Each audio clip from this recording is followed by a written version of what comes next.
अभी सोते हुए आदमी तो मुर्दा समान वैसे है, वो आके पीछे से मारा है। सबसे पहला वार उनका सर पे किया है, उसके बाद बॉडी उठी होगी, फिर पीछे मार दिया है। हाथ उठाए होंगे तो हाथ मार दिया है। मतलब वो बहुत निर्दयी तरीके से उनकी हत्या किया है, जिसको हम बताएं। आँख भी निकाल लिया, ये भी काट दिया। इसलिए हमारे पिताजी के मारा था, इसलिए हम लोग भी मारेगी उसके। हमारे लोग के सहन नहीं हुआ था, प्रशासन नहीं रियल लिया था, तो हम लोग क्या कर दिया चाहे उसकी बस्ती में जाके। दें कि जो इस घटना घटी है, जो लालजी यादव थे, जिनको इस तरीके से उस बेरहम ने, उस अपराधी ने, उस पापी ने काट डाला है, उस परिवार की जो दशा है, बच्चे तो 2 हैं, ठीक है, लेकिन जो उनकी पत्नी की दशा को आप देख करके जो है, अगर जो पत्थर दिल होगा वो भी पिघल जाएगा। क्योंकि जो उनकी पत्नी है, जिनको विधवा बना दिया गया, और ना मुँह से बोल सकती हैं, ना कानों से सुन सकती हैं, लेकिन क्या उनके दिल में आम व्यक्ति से भी कहीं ज़्यादा दर्द हुआ होगा। आइए हम थोड़ा दिखाने का प्रयास करते हैं, क्योंकि दिखाने का यही मकसद होता है कि आखिर में जो ऐसे क्रिमिनल हैं, जो ऐसे अपराधी हैं, जो इस तरीके की घटना को अंजाम दे रहे हैं, इतनी जो दर्दनाक घटनाओं को अंजाम दे रहे हैं, उसके पीछे परिवार की कितनी पीड़ा होती है और सरकार के लोग क्या करते हैं। कुछ बोलना पड़ती नहीं भैया, नहीं बोल पाती। तो तब से रो रही थी। हाँ रो रही थी। उनके भी अंदर उतना ही दर्द है जितना सबके अंदर होता है, बट ये कह नहीं सकते। मतलब कि शुरू से ही, मतलब कि जुबान बोल नहीं सकते थे। हाँ ऐसे ही है शुरू से। शुरू से नहीं, शुरू से ना बोल पाती जी। हाँ, लेकिन जैसे एक मतलब कि रहे सी खुशी रहा है कि मतलब अपन दौड़ भैया अपन परिवार देखा तो खुशी तो रहबे की है। तब मतलब कि जैसे मुंह से भले नहीं बोल, लेकिन इशारा अरे कुल जानत रही भैया, कुल जानत रही, कुल जानत रही है। लड़कियाँ नहीं दूठन, बिटिया नहीं हुआ भैया, अब सब पागल हो गए बते बेरा। सब चीज हाँ, कुल चीज भैया पहचानत रहबे की है सबके, पहचानत रही भैया सब। तो बताइए जो है इनकी जो दशा है, कितनी दुखद बात है कि जो दरिंदा था, क्या उसको भी तो पता रहा होगा कि जो इनकी पत्नी है, सारा मतलब इस घर की स्थिति तो जानता था। उस वो 30 साल से उधर थे, तो सब लोग जानते थे ना कि वो गुम है, फिर उसको मालूम था। मतलब अब बुढ़ापे में जो है मतलब उनको विधवा बना दिया। विधवा बना दिया, अभी क्या करेगी वो क्या करेगी। अब उसको दिल में क्या है, वो कोई जैसे एक व्यक्ति होता है जो बोल के अपना दर्द कुछ कम कर लेता है, लेकिन ये तो कुछ कह भी नहीं सकती अपने दर्द को। जो है कुछ भी कह नहीं सक रही है, क्या है उनके अंदर, कोई जान भी नहीं रहा है। फिर अगर देखा जाए तो जो अपराधी ने अंजाम दिया है, एक अपराध नहीं किया है, बल्कि साथ ही साथ उन्होंने 2 हत्या की है। ये जो बूढ़ी हत्या किया है ना, उसके पत्नी के भी हत्या कर दिया, फिर उसका तो किया, उसके पत्नी को, उसके बच्चे का, सबका हत्या कर दिया। ये देखने में लग रहा है कि एक हत्या हुई है, लेकिन एक हत्या नहीं, एक बूढ़ी माँ की भी हत्या हुई है। इनकी जिस हिसाब से उम्र है, ये सबकी माँ ही लगेंगी, इस गांव की माँ लगेंगी। लेकिन जिस अपराधी ने अंजाम दिया है, कल को इनको भी, जहां इनकी उम्र 10 से 20 साल या जी पाती, शायद जिस तरीके से खाट को पकड़ी है, तब से कुछ जो पानी धानी, कुछ जो है कुछ इशारा उसारा करके कुछ खाती है। जब से वो ऐसा हुआ है तब से कहाँ खा पी रही है, कुछ नहीं खा पी रही है। वैसा पड़ी है, रो रही है, अपने दिल में रो रही है, बाहर तो जबान निकल नहीं रहा है। भी ये माता जी भी वहाँ पर आती जाती थी जहाँ पर घटना। माता जी हमारी इतनी जिम्मेदार थी, बारिश भी होता था तो बाबूजी को खाना लेके जाती थी, ठंडी भी पड़ती थी तो अभी समय पे खाना लेके जाती थी। ये कितनी भी बीमार थी, लेकिन बाबूजी को कभी भूखा सुलाई नहीं।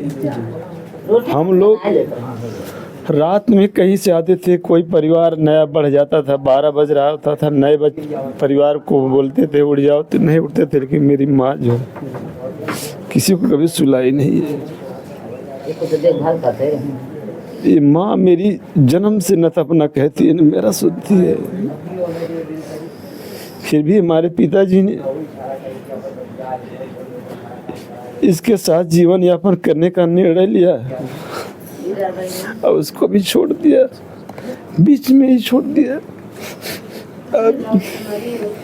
जो ये दुख है मतलब एक आप समझ रहे हो कितने सामाजिक व्यक्ति रहे होंगे जो कि जुबान नहीं कान से भी नहीं सुन सकती, लेकिन इन्होंने आज के ज़माने में अपना जीवन साथी बना के रखा और इन्होंने भी जितनी हो सकी उस तरीके से अपना सेवा सत्कार करती थी। चाहे बारिश होती थी, चाहे ठंडक का महीना होता था, ना इन्होंने कभी बच्चों को भूखे सोने दिया और ना पति को, किस तरीके से। लेकिन आज जो इनकी दशा जो खाट पर पड़ी है, इसके पहले तो अपना काम धाम बराबर करती है। परसों के दिन भी हमारे पिताजी के साथ में थी, पूरा दिन जानवरों के साथ जो भी टहल पहल करना था करी थी। शाम को आते वक्त उनको खाना दे के आई थी, बोली कि खाना रख दी हूँ खा लेना। खाना रख के आई थी, वो इशारे से सब काम करती थी। 34 साल हुआ हमको इन्हें पैदा किया, लेकिन हमको कभी फील नहीं हुआ कि मेरी माँ बोलती नहीं है। हमको ये कभी एहसास नहीं हुआ। हर बात को बताती थी, हर बात को समझती थी, लेकिन मैं इस बात को कैसे इसको बताऊं।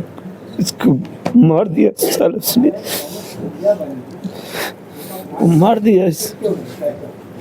किस तरीके का मतलब कि जो अपराधी ने इस अंजाम दिया है, जो ये दर्द है परिवार किस तरीके से, और ये दर्द इसलिए बढ़ रहा है कि अभी तक यहाँ पर कोई जो है इनके दर्द को बांटने के लिए ना शासन ना प्रशासन ना कोई नेता ना कोई अधिकारी कोई आया नहीं है। इसका इतना संबंध बढ़िया था अपने जीवन काल में कि आज भी अगर इनको बता दिया जाए फला आदमी उनको मार दिया है, इस अवस्था में भी ये उन पे हमला जानलेवा कर सकते हैं।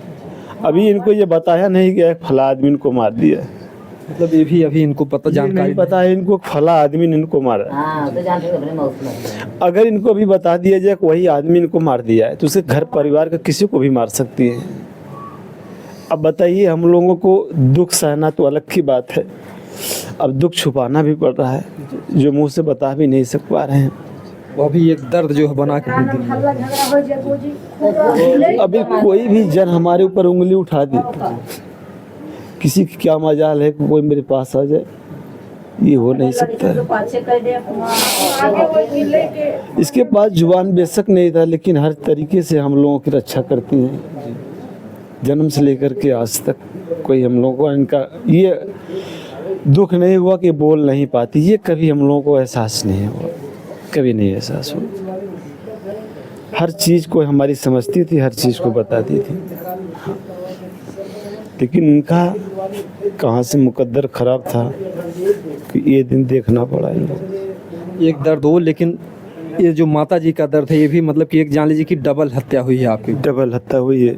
अगर मेरी माँ का यही हाल हुआ होता तो शायद है मैं ये समझ पाता कि माँ हो सकता है कुछ गलत कदम उठाई हो जिसको बता नहीं पाई हम लोगों से, जबकि पिताजी हमारे ऐसा कुछ किए नहीं। पिताजी आधा घंटे पहले हमारे उनसे बात हुई, हमारी पत्नी थी साथ में, दोनों लोग थे। बोले कहीं जाओ कि हम कहे तो आप काम बताइए, कहाँ जाना है, क्या करना है, क्या करो, काम बताओ आप। एक ठो हमारे लिए नया जूता लेके आना, ये बहुत काट रहा है। हमने कहा सुबह आ जाएगा जूता। जूता पहनने की इनके पास समय नहीं था, उनके पास रात में ही मार दिया। ये हमारे साथ जो कुछ भी हुआ ये तो असहनीय है, हम सह रहे हैं किसी तरह से, हमको कोई दिक्कत नहीं। अपनी दिक्कत बता के भी क्या, ये सिर्फ प्रशासन की देन है, ये सिर्फ प्रशासन की देन है। प्रशासन सिर्फ 5 मिनट लेके हमारे पास सुपुर्द कर दे, उसका निर्णय हम तुरंत दे देंगे। प्रशासन हमारे साथ भी गलत किया, अपराधी तो गलत किया ही, प्रशासन भी हमारे साथ गलत किया। हमने उससे बात नहीं कर पाया। मैं बात तो कर सकता था, तो किया क्यों ऐसा? तो हो सकता है वो कुछ बताता मुझको, इसके पीछे और किसी का हाथ होता उसको बताता। अब देख रहा हूँ प्रशासन उसको रिमांड में लेकर के उस बात को उबारती है या दबाती है, ये चीज़ देखना है हमको। नहीं तो हो सकता है कि हम निर्णय यहीं पर ले लेते हैं। हाँ, निर्णय लेने में सक्षम थे, ऐसी कोई बात नहीं। नहीं। जैसे अब तो ये जैसे डर बना रहेगा जब तक कुछ निर्णय नहीं हुआ, आखिर में उसने इस घटना को अंजाम क्यों दिया इतना बड़ा? ये डर हमको सिर्फ बना है कि यही लोग से मतलब हमको डर नहीं है, उसका मतलब और लोग हैं इसमें इन्वॉल्व, बड़े लोग इन्वॉल्व हैं तो कौन कौन हैं ये चीज़ जानना जरूरी है। हाँ, अब इन लोगों से अगर 25 साल में हमारी कोई वैमनस्य नहीं हुई तो डर किस बात की है? जब हम किसी चीज़ का वैमनस्य नहीं किए। कभी मतलब सपने में भी नहीं सोचे थे कि इतनी बड़ी वारदात जो हमारे पिताजी के साथ होगी। 25 वर्ष से हम वहाँ रह रहे हैं, उन लोगों के बच्चे हमारे बच्चे जैसे हैं। कोई एक बंदा वहाँ से कह नहीं सकता है कि मान लीजिए सामयिक जो घटनाएं होती हैं, कोई कह नहीं सकता कि राजेश अपशब्द किसी को बोला हो, किसी की बहन बेटियों पर उंगली उठाया हो, किसी को कुछ कहा हो। ये यहाँ से पूरे उस समाज को जितने बड़े निषाद बस्ती है जिन्होंने इस घटना को दिया है अंजाम, उन लोगों से हम कहना चाहूँगा कोई एक बंदा कह दे अगर, तो मैं मान लूँगा कि वही अपराध हो गया मेरा। कोई एक बंदा कह दे हाँ 25 वर्षों में तुमने ये कह दिया, तो हम समझ जाएंगे कि हमारे ही अपराध के कारण हमारे पिताजी की हत्या होगी, तब पर भी हम सह लेंगे। लेकिन हमने भी ऐसा कुछ नहीं किया। जब हमने भी नहीं किया तो फिर क्यों हमारे पिताजी को मारा गया, और वो भी सोते हुए।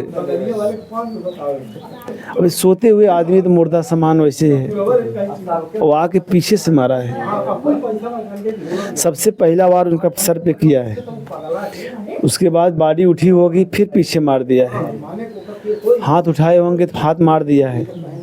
मतलब वो बहुत निर्दयी तरीके से उनकी हत्या किया है, जिसको हम बता आँख भी निकाल लिया, ये भी काट दिया, गलफर भी काट लिया। नहीं मतलब जैसे वार पे वार मतलब वार पार किया था। हाँ, वार पार किया था, उसके बहुत ज्यादा भी कर दिया उन्होंने। क्या चाहेंगे आप लोग कि प्रशासन से क्या होना चाहिए? हमें सबको निर्णय मिलना चाहिए उसके लिए। हम लोग तड़प तड़प कर रह जाते हैं उसकी बूढ़ के लिए, माता जी के लिए।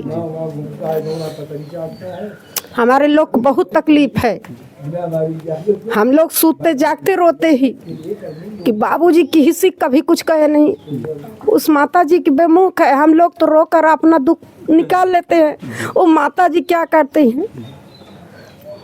कल परसों से इतना रोती है, इतना छपटियाती है। कल मट्टी आने के बाद उसका पता चला कि हमारा पति किस हो गया। पैर पकड़कर इतना बेतुका रो रही थी, बर्दाश्त नहीं हुआ हम लोग को। इसी हमारे माता जी के लिए, हमारे परिवार के लिए। इसके आपके पिताजी थे? हाँ, हमारे पिताजी थे। आप समझ ही सकते हैं कि देखिए जो बेटियां हैं कितना मतलब ये जो मतलब नैहर होता है, माता पिता के रहने पर एक जो गरिमा बनी रहती है। आज जो है पिता को जो है जिस तरीके से दरिंदों ने मारा है, ऐसे मतलब को अगर वो अपराधी पकड़ा गया तो उसके साथ क्या होना चाहिए? जिस लिए हमारे पिताजी के मारा था उसलिए हम लोग भी मारेगी उसके। हमारे लोग के सहन नहीं हुआ था, प्रशासन नहीं रियल लिया था तो हम लोग क्या कर दिया चाहे उसकी बस्ती में जाके। बाकी प्रशासन के लिए हम लोग झुक गया। मतलब उम्मीद है प्रशासन हमको न्याय दिलाए। हाँ, बाकी अभी नहीं कुछ दिला, उसके लिए जूझ रहा था प्रशासन, हमारे परिवार के लिए नहीं। कोई आया भी नहीं तब से 3 दिन? कोई नहीं, यहाँ पर कोई नहीं आया। वहाँ पर चाहे जो कोई आया, यहाँ पर कोई नहीं आया। जब नियर से ढाला लेके गए तभी हम लोग नहीं जानते। जिस तरीके से जो घटना घटी है, ऐसा जो है रिपोर्टिंग हम लोगों ने पहली बार किया है, जो मतलब यहाँ पर दर्द दिखाई दे रहा है, क्योंकि वो परिवार को थोड़ा टेंशन कम होता है जो लोग वजह जानते हैं। चलिए ज़मीनी विवाद मारा गया, झगड़ा झंझट मारा गया, लेकिन ये परिवार 3 दिन से इसी में परेशान है कि हमारे परिवार को इस तरीके से, जिससे ना कोई झगड़ा, ना कोई झंझट, ना कोई जो है बवाल, ना कोई ज़मीनी विवाद। हम बता दें कि थोड़ा भाई पेपर में कहाँ से कैसे हुआ कि भाई ज़मीनी विवाद को भी थोड़ा दिखाया गया, लेकिन ऐसी कोई बात है नहीं। यहाँ हम लोग इसीलिए घर पर आते हैं, ग्राउंड रिपोर्टिंग करते हैं, ताकि सच्चाई का पता चल सके कि आखिर में सच्चाई क्या है। भैया आपके साथ में जो पत्नी थी वो भी गई थी, कहाँ पर है? आप भी साथ में गई थी? तो आप भी जब देखा दशरथ, आप भी डर के वहाँ से भगी जो चिल्लाते हुए? हाँ, चिल्लाते हुए भगी वहाँ से, रोने जी जाने लगी। मेरे पिताजी को बहुत गहरी हत्या की गई है और बहुत निर्दयी से उन्होंने मारा है। कुछ बोल भी नहीं पा रही हूँ, मेरा गला चल भी नहीं रहा है। मैंने इतना रोया, इतना चिल्लाया है कि मैं कुछ कह नहीं पा रही हूँ। जिस तरीके से इस परिवार का प्रेम था, बहू और बेटी में कोई फ़र्क नहीं, जिस तरीके से बहू की जो दशा है कि ये इनकी आवाज़ नहीं निकल रही है, तो घर एक खुशियों का घर था, इस घर की खुशियों को छीनने वाला जो अपराधी है, ऐसे में मतलब इनकी जो मांग है इस परिवार की, सबसे बड़ी मांग है इस परिवार की कि ये लोग जानना चाह रहे हैं कि इनका कसूर क्या है। तो हम प्रशासन से, यहाँ के जो भी बड़े अधिकारी हैं, जो भी नेतागण हैं, सबसे हम अनुग्रह करते हैं अपने चैनल के माध्यम से इस घर परिवार के पास आएँ और इस परिवार का दर्द बांटें। इनके पिताजी को तो नहीं लाया जा सकता है, लेकिन उस अपराधी से जानकारी ली जा सकती कि आखिर वजह क्या है, क्योंकि अगर ये घटना घटी है, फिर अगर कुछ आगे अगर हो जाएगा, फिर ये परिवार किस तरीके से जिंदा रह पाएगा, क्योंकि उसको छोड़ भी नहीं सकते। वहाँ पर इनके जानवर हैं, तमाम रहने के लिए वहाँ पर जगह है, तो वहाँ से जो इनका लगाव है, उसे वहाँ पे जाने में भी इन लोगों को डर लगेगा, क्योंकि जब तक ये मामला साफ नहीं हो जाएगा। और जो भी हमारे दर्शक बंधु इस वीडियो को देख रहे हैं, अगर आप लोग चाहते हैं कि इस तरीके का क्राइम ना हो, इस तरीके की घटना ना हो, ऐसे परिवार को न्याय मिले, तो आप लोग इस वीडियो को ज़्यादा से ज़्यादा शेयर कीजिए, बड़े बड़े अधिकारियों तक पहुँचाइए, ताकि जो है जो जौनपुर में जो आए दिन क्राइम हो रही है, आए दिन हत्याएं हो रही हैं, हम लोग पारिवारिक दशा को इसलिए दिखाते हैं कि ये हत्या करने वाला तो आराम से हत्या करके चला जाता है, लेकिन उसके पीछे का जो परिवार होता है कितना दुखी होता है, उस घर में किस तरीके का मातम होता है, किस तरीके का कोहराम होता है। ऐसी घटना, ताकि जो है प्रशासन के लोग जागरूक हों, जनता जागरूक हो, अधिकारी जागरूक हों, जो भी नेतागण सब लोग जागरूक हों और ऐसी घटनाओं को प्लीज रोकें, और खास तौर से जौनपुर में, क्योंकि यहाँ महीना नहीं बीतता एक न एक जो इस तरीके की हत्याएं हो जाती हैं। दोस्तों, जय हिंद, जय भारत।